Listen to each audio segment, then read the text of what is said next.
Alô pessoal, direto ao ponto aqui. O Renato Portaluppi colocou ontem, da maneira mais clara possível, o principal problema do Grêmio. Escancarou o técnico na sua irritada entrevista coletiva o problema mais claro do Grêmio, mais evidente do Grêmio, que é a falta de peças. Todo mundo sabe o que o Renato falou, que se não houver contratações de alguns jogadores na metade do ano, dá para tirar da cabeça aí qualquer sonho em relação à conquista de títulos. Então o problema, que não é pequeno, está colocado sobre a mesa da direção do Grêmio. Só tem uma questão, né, gente? Já estamos na segunda-feira e tem jogo. Joguinho, né? Jogo fácil.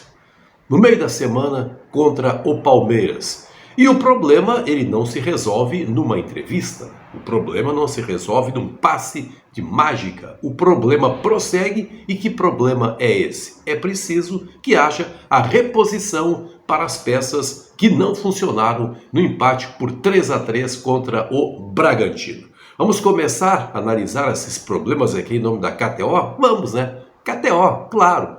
Se cadastra lá na KTO, utiliza o cupom BENFICA, garanta 20% de bônus no seu primeiro depósito. Link para cadastro na área de descrição desse vídeo, clicou, tá dentro da KTO.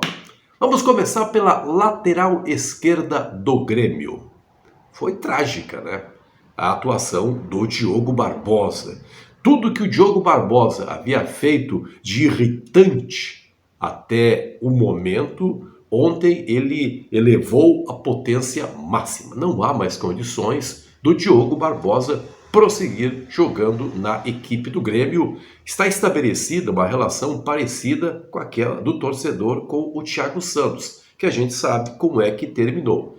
Colocado o Thiago Santos no segundo tempo de uma partida, falhou, o torcedor se voltou, vaiou, Renato retirou o Thiago Santos com 20 minutos de atuação, fez a defesa do jogador depois da entrevista coletiva. Na segunda-feira, Thiago Santos estava negociado com o Fluminense. Não há mais como o torcedor do Grêmio sentar nas cadeiras da arena, olhar para o telão, ver a escalação e ali está o nome do Diogo Barbosa. Haverá vaias, haverá rejeição, e isso vai se refletir dentro de campo, não apenas em relação ao Diogo Barbosa, mas a instabilidade certamente vai atingir toda a equipe. Não dá mais, né? Diogo Barbosa não dá mais. Mas qual a solução?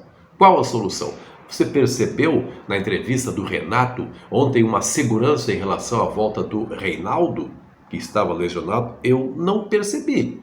Não percebi, mas pelo jeito o retorno do Reinaldo acabará sendo apressado para a partida desta quarta-feira. Certo?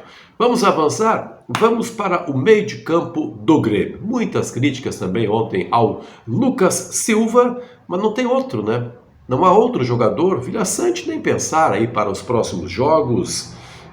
O Ronald, quem sabe, mas é novo. O Ronald não foi colocado em campo, seria colocado numa fogueira lá no Allianz Parque? Não creio. Então acho que o Lucas Silva realmente vai jogar mais uma partida. Não creio que o Renato vá de novo testar a fórmula da improvisação de um zagueiro, como fez ontem, colocando o Gustavo Carioca, mas no lugar do Mila na segunda etapa. Então acho que é, de novo, Lucas Silva, sob o argumento de que é um cara experiente, né? O jogo será muito duro, mas nós sabemos que não é uma solução para a equipe do Grêmio. Ao lado do Lucas Silva, o garoto Mila, que, na minha opinião, sentiu muito o jogo de ontem. Natural que tivesse sentido, recém está sendo colocado nessa base profissional do Grêmio, e aí pega aquela correria do Bragantino, foi envolvido, cometeu muitas faltas, mas também pela ausência de outras alternativas. Carbajo, acho que não vai jogar também. Lucas Silva e Mila devem formar a dupla de volantes. Aí nós chegamos à linha de 3, e é preciso que se diga que aí está o ponto central das críticas do Renato. A falta de velocidade da equipe do Grêmio pelos lados do campo. Eu não vou esperar a velocidade do Vina. Não vou esperar a velocidade do Vina, que atua pelo lado esquerdo. Aliás, se disse que o Vina também fez parte daquele contexto todo que fez o Diogo Barbosa naufragar, porque não voltava, né? O Vina não tinha a velocidade necessária para estar lá na frente e quando o Grêmio era atacado retornar. Não consegue fazer isso o Vina. E aí a gente começa a pensar na colocação de um atacante de velocidade. Ontem foi uma boa solução, ótima solução, o garotozinho colocado no intervalo. Acho que a coisa vai se desenhar por aí. Acho que vai se desenhar por aí outra vez o Zinho sendo escalado, a não ser que o Renato até numa situação mais radical, coloque o Galdino pelo lado esquerdo. Quem sabe, né? Quem sabe possa fazer isso, mas tenha uma jogada de lado de campo. É solução o Galdino também? Não é, né? Tem feito gols aí, aliás, gols bonitos tem feito o Galdino, mas também é um jogador que tecnicamente tem lá os seus problemas. E isso evidencia aí, de fato, a escassez de peças nessa equipe do Grêmio. Há um problemaço. Aliás, dois problemas, né? Para serem resolvidos, uma conversa do Renato com a direção. O Renato expôs a direção do Grêmio, como é que a direção vai reagir? Não sei, né? Talvez, esquece isso aí, vamos pensar no mais importante, que é o desempenho da equipe. Mas solução imediata não tem, as peças são essas. E a pergunta está lançada. É só em julho, a janela.